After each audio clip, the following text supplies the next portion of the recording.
After many months of waiting, Sonic X Shadow Generations is finally here. Now, Sonic's track record with remasters and ports has been pretty spotty in recent years. Sonic Colors Ultimate and Sonic Origins had a ton of issues, and a lot of them never got fixed. So when Sonic X Shadow Generations was announced back in January, I was skeptical. Not specifically because of the fact that I didn't want another Colors Ultimate or Origins situation, but I just didn't think Generations needed a remaster. The game already had a pretty good PC port, and the graphics have aged pretty decently too. But then they showed us the new Shadow content, and as we got more footage and trailers, it became abundantly clear that the Sonic Generations remaster portion of this package wasn't the main seller, but rather the main part of this game is Shadow Generations, a brand new expansion with new levels, new abilities, and new story focused on Shadow. And don't worry, we'll get into that game in a second, but first, let's see what they changed with Sonic Generations. Since this is a remaster, it should probably have a significant graphical upgrade.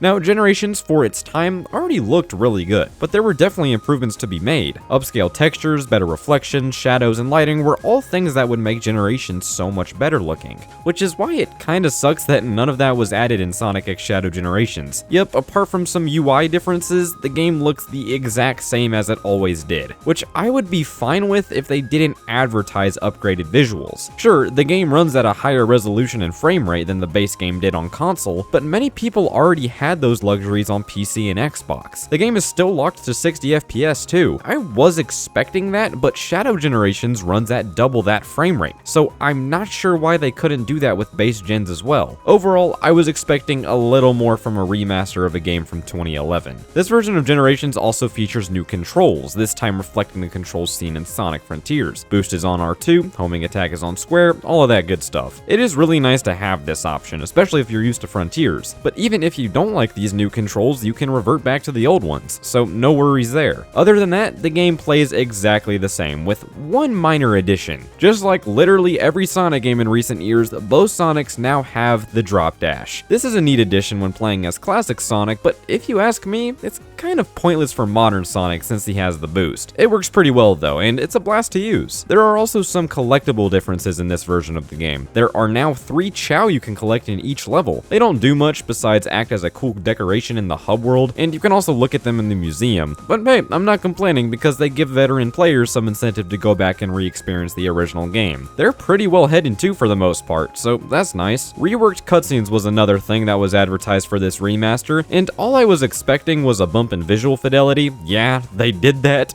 and they do look way better. There aren't any model swaps or animation changes for the most part, but the cutscenes visually are much higher in resolution. But that's not the only thing they did to these cutscenes. This game also features a complete rewrite of the dialogue, and I can't lie, I actually hate it. What they did was take the original dialogue, but take out all of the charm, all of the enthusiasm from the characters, and force in a ton of shitty deep-cut references that only die-hard Sonic fans would understand. Yes, I know, the original game had a lot of references, and I mean, yeah, it's Generations, it makes sense. But the difference here is that these new references feel so forced to either A, maybe provide some continuity, which isn't necessary, or B, win brownie points with Sonic fans. Either way, they don't fit well with the new dialogue at all, and I physically cringed and laughed out loud at some of them. They also took out some of the more genuinely funny and lighthearted moments from the original game. At the end of the game, they took out the part where Amy slams Knuckles into a tree.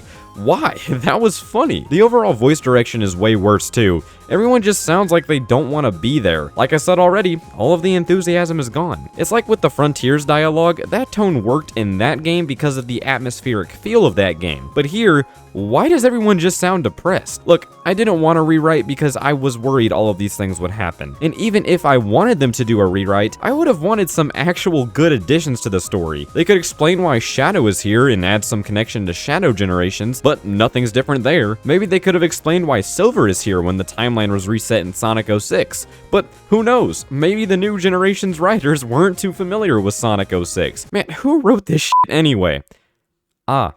all makes sense now. And the stuff they do add in the game is pretty pointless. Sonic actually interacts with the characters after each level, which is cool in concept, but the execution is awful. These conversations just feel so stitched together to the point where I thought they were just using random Sonic voice clips at some points. Overall, it's just bad. It's such a downgrade from the original game. I understand the need to re-record the lines because some were very low quality in the original game, but what they decided to do instead was to fix what wasn't broken, and oh, what do you know, it made it worse.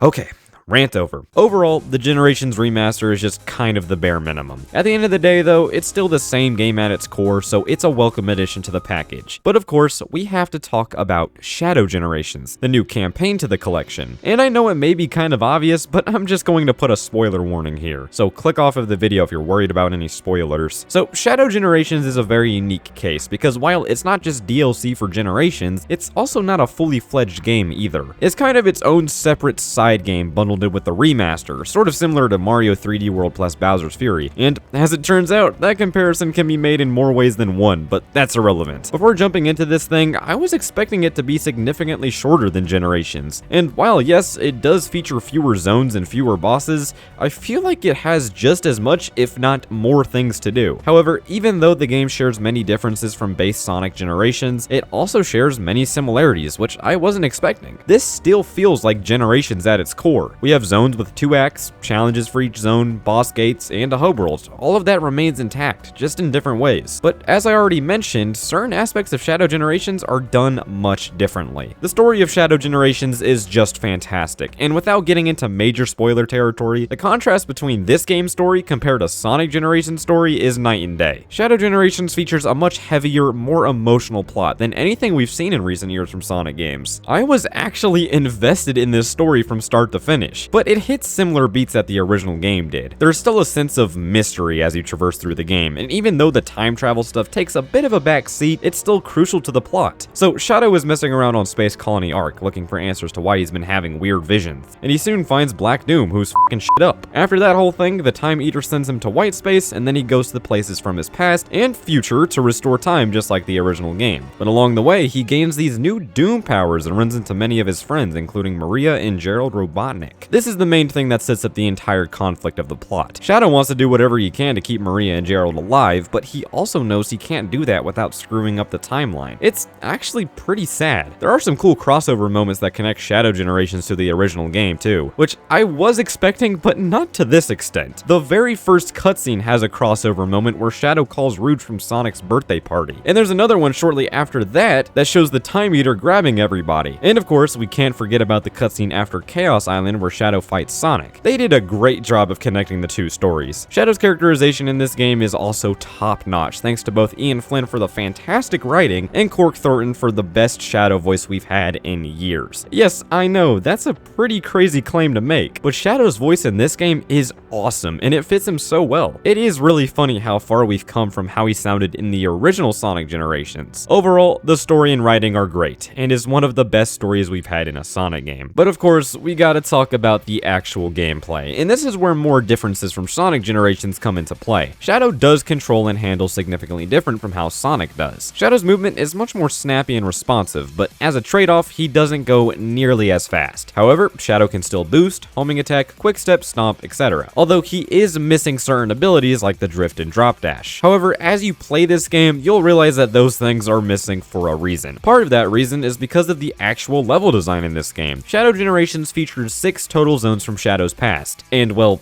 future, I guess. We start in Space Colony Arc from Sonic Adventure 2, which is a great introductory level. It's much more on the linear side, but that's good for the player to get a hang of the new abilities, which we'll get into soon, of course. Then we move on to Rail Canyon from Sonic Heroes. This is still a pretty linear level, and it's on rails most of the time, literally, but it's still a fun time. Kingdom Valley from Sonic 06 is one of my favorite Sonic levels of all time, even though 06 is not really good. So when this level was shown off in Shadow Generations, I couldn't wait, and I'm happy to say that they definitely did it of justice here. This level is wide open, even more so than its original counterpart. I do think the ending of the level is a bit anticlimactic, but that's my only nitpick. Sunset Heights from Sonic Forces was one that I was pretty intrigued to play because Forces didn't do much with it. It was pretty much just another generic city level, but the set pieces in Shadow Generations offer way more variety than Forces ever did. One second you're outside running through the burning city, and the next you're blasting through enemies in the sewer. It's a great time. Then we have Chaos Island from Sonic Frontiers. I thought this was a weird pick at first, and even when playing this level for the first time, I was pretty mixed, I'll admit. But after playing it a few times, it has grown on me a bit. There are some linear moments and there are some open moments. It's a nice mix of the two. And finally, to end the game, we have Radical Highway, also from Sonic Adventure 2. Well, kind of. Yes, it's Radical Highway, but it's been completely distorted by the black arms. So now we have this Doctor Strange looking Radical Highway city world, and it looks awesome. The scenery is breathtaking. I just thought it was kind of weird that this distorted Radical Highway ended up being a full zone. I say this because Space Colony Arc, Rail Canyon, and Sunset Heights all have moments where in the middle of the level, Black Doom shows up and transports you to a distorted city area that looks identical to the full zone. And these little segments have the same sort of wacky scenery too. I do like these mid-level transition segments though, they're just so cool to look at. We've never seen anything like this from a Sonic game. I think it's also nice to have more variety in particular levels. Listen, I was getting kind of bored of grinding on rails in Rail Canyon, so being transported to what is practically a completely different level was awesome. Now, overall, there is a lot of visual variety in the zones. That's awesome.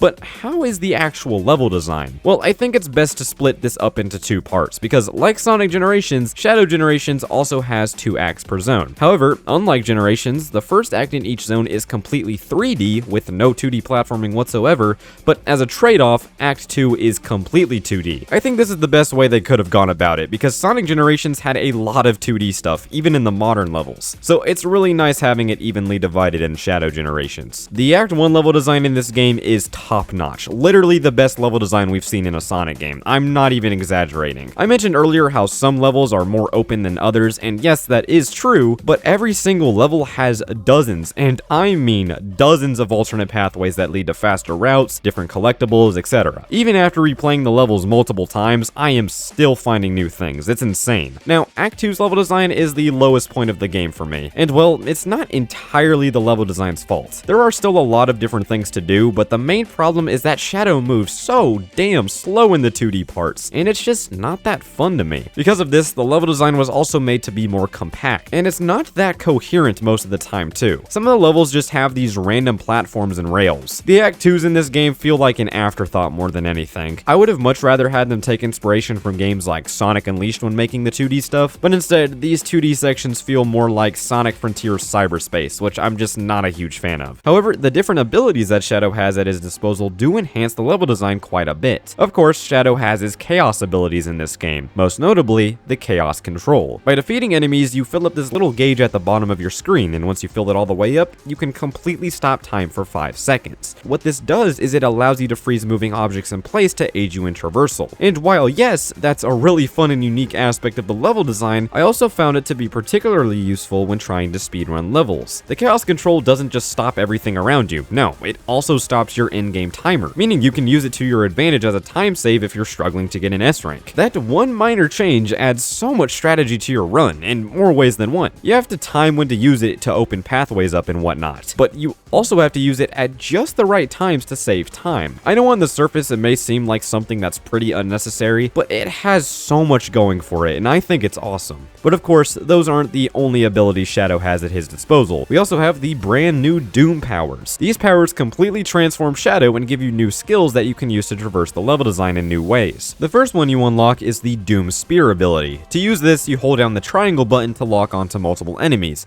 and then shoot them with Chaos Spears. This opened up so many reaction time based segments where you have to lock onto multiple targets while running through the levels. It's pretty interesting. Doom Blast is a fairly simple ability. When attacking a Doom enemy, you can hold down the square button to launch it into the air and kick it into an obstacle, but you then teleport to where the enemy landed. So it's a cool way to gain distance in a level. The Doom surfability is one of the more major ones, even though you can only use it in water sections. The controls are a little stiff for my liking, so it did take some getting used to, but when you get the hang of it, it is pretty neat surfing across water sections. Doom Morph is up next, and this one really took some time getting used to. And part of it is my fault because I didn't read the fine print on how to use it. I got the wall climbing stuff down pretty quickly, but I assumed the rope swinging parts worked like an actual rope or vine, but no, the morph actually swings in whatever direction you are facing, and let me tell you, after learning that, Doom Morph became way more fun to control. The final Doom power you unlock is the Doom Wing ability, and there's a reason why this was saved for the finale. This is practically this game's super form. You need 50 rings to activate it, but when you do, you get full invincibility, and you get to fly as far as you want, as long as your boost gauge doesn't deplete. Because of this is an insanely broken power-up. The shortcuts you can take with it are insane. The developers knew this too, because there are separate level timers for when you use them.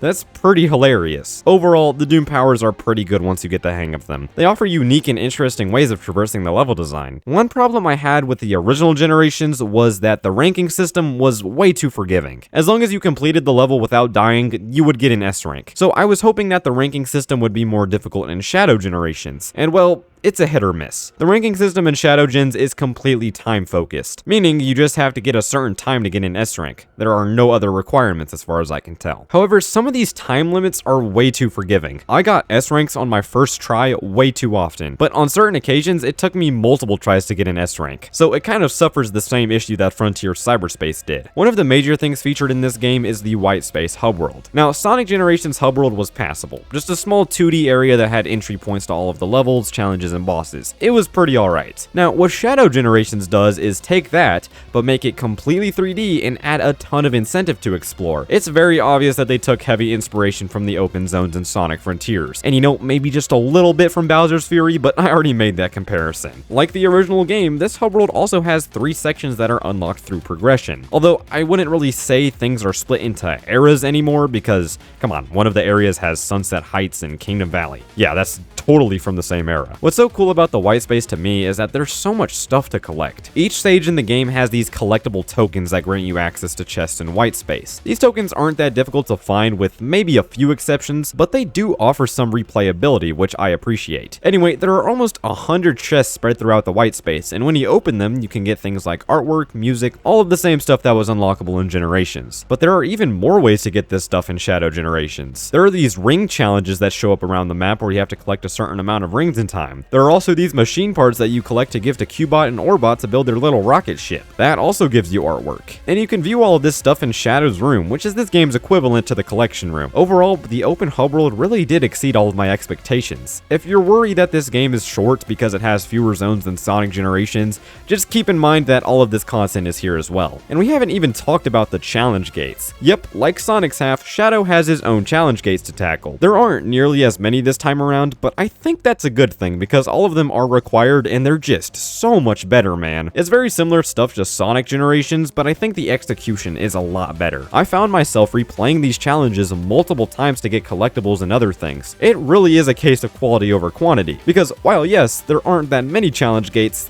what is here is very fun. And beating these challenge gates gives you keys to open up the boss gates, and yeah, these bosses are fantastic. There are only 4 in this game, but all of them are masterpieces. Let's start with the Bio Lizard, and yeah, this is my least favorite fight in the game, but that doesn't mean it's bad at all. It is fairly repetitive, as all you do for the majority of the fight is wait for his tentacle to hit the ground and then beat the crap out of the tentacle. There's not much else to it. It's still a crazy fight though, and the final QuickTime event section is just awesome. Then we move on to Metal Overlord, and if I'm being honest, I wasn't too impressed with this fight when I first saw gameplay footage, but I'm so happy to say the gameplay footage doesn't do this fight justice. Is it on rails? Yes. Is it easy? Also, yes. But there's just something about it that I find exhilarating. Yeah, it has the badass moments that all of the other fights have, but I guess I just find the reaction time aspect of it very fun. But then we move on to the Mephiles fight, and yeah, this is my favorite fight in the game. It is easy, I'll admit that, but there's a lot of variety. This fight has several phases, most of them having something to do with the Doom Morph ability. And of course, the ending QuickTime event segment of the fight is just the icing on the cake. It just all comes together to make one of the best boss fights in Sonic history. And I mean, come on dude, it's f***ing Mephiles. How can I not like it? And that brings us to the final boss against Devil Doom. This is a great final boss, as it encapsulates everything you've experienced. Nearly all of the Doom powers are present in this fight, and it's a true test of skill. And you already know, we have those cool little cinematic moments too. It wouldn't feel right without them. And to top it all off, we have an All Hail Shadow remix, and it sounds great. Oh yeah, we haven't talked about the soundtrack yet.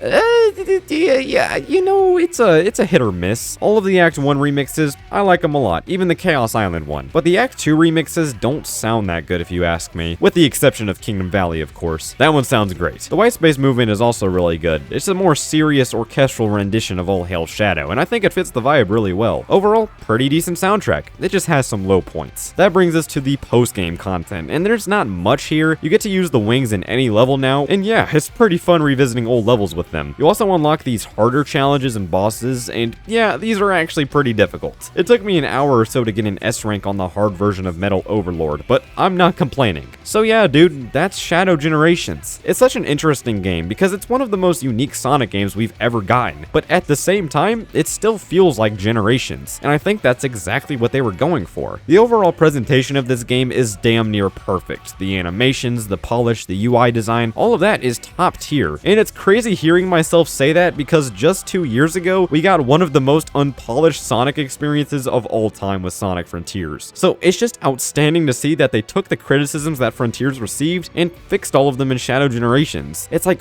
what if we get a Sonic game that has all of these ideas and then some? I think we're on the right track to that. But with Shadow Generations, I'm really happy to say that on its own, it's better than Frontiers. It's better than Generations. It's one of the best Sonic experiences we've gotten in a while. It's not perfect. No Sonic game will ever be perfect. But on its own, Shadow Generations is a solid 8.5 out of 10 in my book. I will be replaying this game for a while. Oh, and don't forget that Sonic Generations, another great game, is packaged with this game, making the whole package possibly one of the best Sonic experiences, full stop. This game is great, guys. Just go pick it up if you haven't yet. But that's all for me.